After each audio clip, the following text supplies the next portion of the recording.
नमस्कार, मैं वैष्णव और आप देख रहे हैं खबर दृष्टिकोण। भारत परिषद का 34वां स्थापना दिवस आज बड़े ही धूमधाम के साथ मनाया गया।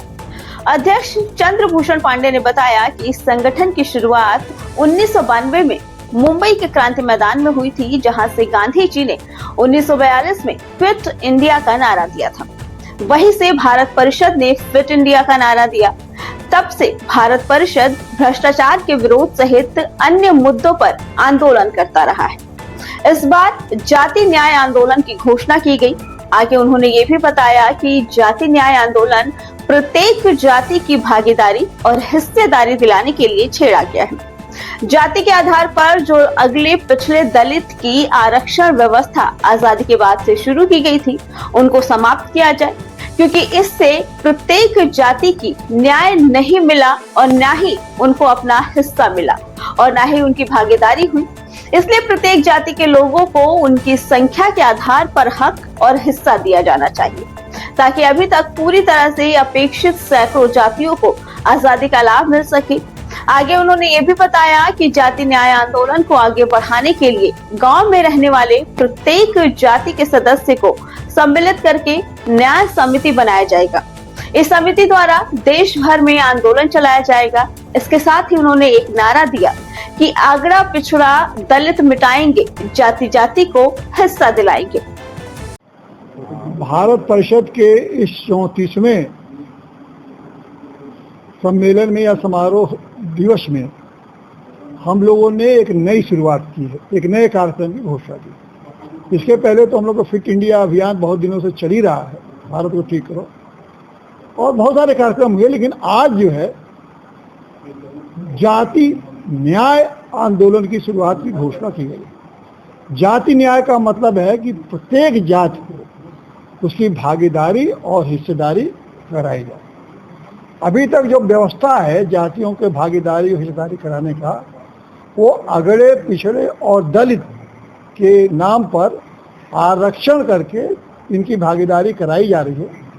लेकिन ये 75 साल के आज़ादी के बाद का अनुभव ये बताता है कि इस व्यवस्था में जो वर्ग करके अगड़े पिछड़े और दलित का वर्ग बनाकर जो भागीदारी की बात कही गई है, उसमें अगड़ों की कुछ जातियाँ, पिछड़ों की कुछ जातियाँ और दलितों की कुछ जातियाँ ही लाभ उठा रही हैं। और इसका ये जो व्यवस्था है, इससे सैकड़ों जातियाँ, क्योंकि जातियाँ वंचित हो गई हैं, उनको कुछ आज तक लाभ मिला ही नहीं।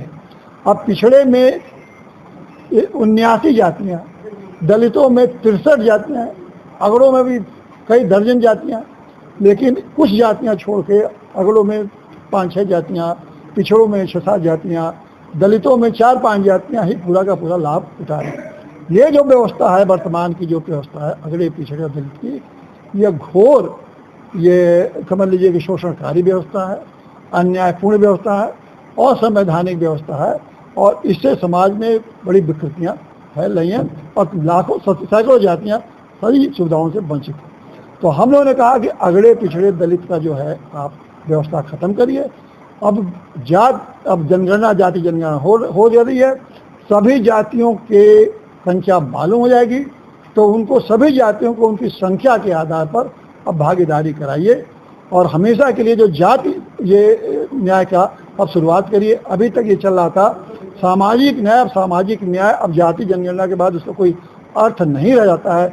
अब सामाजिक न्याय की जगह पर जाति न्याय के आधार पर हर जातियों के हक और हिस्सेदारी कराने के लिए सारे सुविधाएं और साधन उनको आवंटित किया जाए। तो देखिए, आपस में भाईचारा होगा, प्रेम होगा, अब जातियों में एकता आएगी, सबको सम्मान मिलेगा, सबको, हर जात को सम्मान मिलेगा, हर जात सशक्त होगी और हर जात को अपने विकास और तरक्की करने का पूरा अवसर मिलेगा। इसके लिए हम लोगों ने हर गांव में जाति न्याय समितियां बना रहे हैं, ताकि ये समितियों में हर जाति के लोगों को शामिल करके एक राष्ट्रव्यापी आंदोलन जाति न्याय के लिए चलाया जाए, जिसको कि जाति न्याय आंदोलन कहा गया। पूरे देश 79 जातियों बड़े व्यवस्था से तो है नहीं, तो हम तो कोई व्यवस्था नहीं लागू कर रहे थे।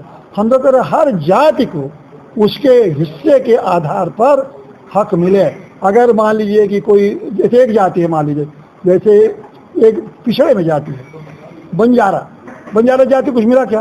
पिछड़े जाति को तो है बंजारा, तो पिछड़े जाति का आरक्षण आपने किया, उसको क्या मिला? आप दर्जी है, मुस्लिम पिछड़े जात का है, उसको मिला क्या?